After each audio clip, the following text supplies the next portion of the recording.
stability and debt distress.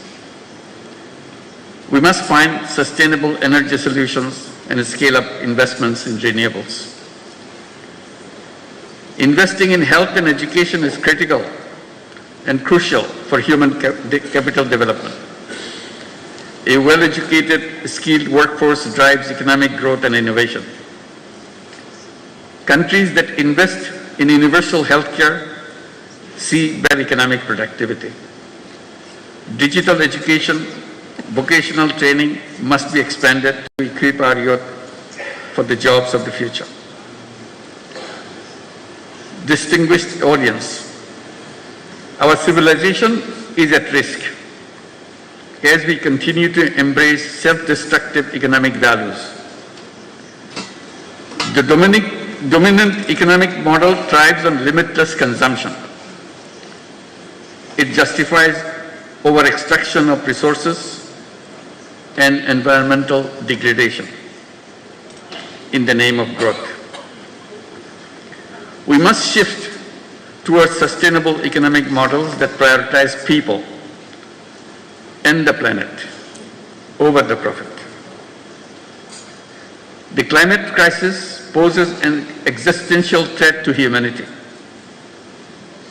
In Asia-Pacific region, climate disaster-related economic losses are already enormous, which is equivalent to $65 billion. Climate vulnerable countries like Bangladesh are forced to divert resources towards disaster response, limiting investments in productive sectors. We need new, additional, accessible, non-ODA, non-debt creating grant-based climate finance with an equitable distribution between adaptation and mitigation. Universal access to life-saving medicines and technologies must be guaranteed. The COVID-19 pandemic was a wake-up call, highlighting deep inequalities in global health system. Asia should take a united stand in ongoing negotiation of the pandemic treaty. Rapid strides in the data-driven technology, robotics, quantum computing, artificial intelligence are shaping the world. Lower capacity and resource mobilization in Asia compared to advanced economies could further widen digital divide. Data sovereignty and security remains critical concerns. If technology evolves irresponsibly, it could pose existential risk. Asia must close the digital divide and build regional capacity in technology, innovation, and incubation. Ladies and gentlemen, Asian cultural diversity, with its rich tapestry of languages, traditions, philosophies, customs, is a testament to the resilience and creativity of human civilization. The philosophies of Islam, Confucianism, Buddhism, Hinduism, among others, have shaped the global thought, offering unique perspectives on morality, governance, and human spirit. Asia's civilizations have flourished by embracing diversity. Over the centuries, the vibrant exchanges of cultural diversity has not only impacted on the region, but global influence.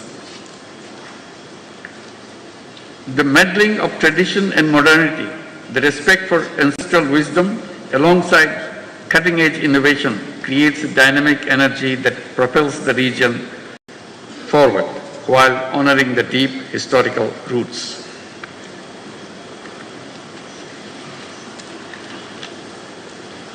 Asia's demographic dividend presents immense potential. A growing workforce, particularly young people, can drive innovations and productivity. We must provide them access to finance for entrepreneurship and sustainable solutions. Investing in human capital and in education system aligned with the evolving global job market will shape Asia's future competitiveness. Women's labor force participation in Asia remains low. Gender gaps persist in leadership and decision-making. We must remove barriers to women economic empowerment and ensure equal access to opportunities. In today's polycrisis world, wars and conflicts erode rights and disrupt economics. The genocide in Gaza continues despite global condemnation. The crisis in Palestine is not just an Arab or a Muslim concern, it is a humanitarian issue. The continued tension in Ukraine is heavily tolling on our global supply chain. The protracted crisis in Myanmar threatens regional stability. For more than 7 years, Bangladesh has been hosting over 1.2 million forcibly displaced Rohingyas who are Myanmar nationals. We continue to bear significant social, economic, and environmental costs. The UN Secretary General recently visited the camps in solidarity. While global efforts are drastically shrinking but continuing, Asian leaders must come together to ensure their safe and dignified repatriation to their home country, Myanmar. Distinguished audience, in this changing world, the destinies of Asian countries are intertwined. We must chart a clear roadmap for a shared future and a shared prosperity.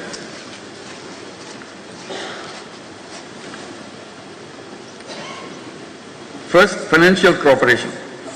Asia must create a sustainable financial mechanism.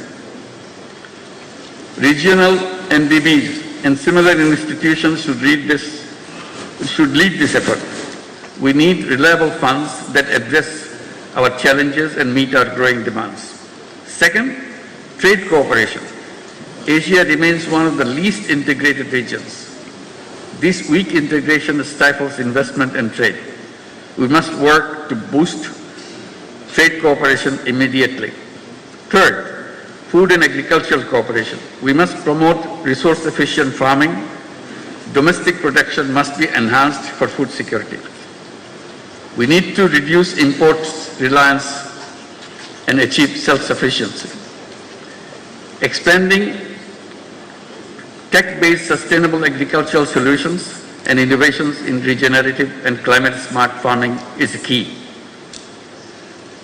Finally, mobilizing intellectual resources and youth power must be at the center of our collective actions. We must lay the foundation for a new civilization, a self-preserving and self-reinforcing society. We must create a world of 3 zeros: zero net carbon emission, zero wealth concentration, and zero unemployment.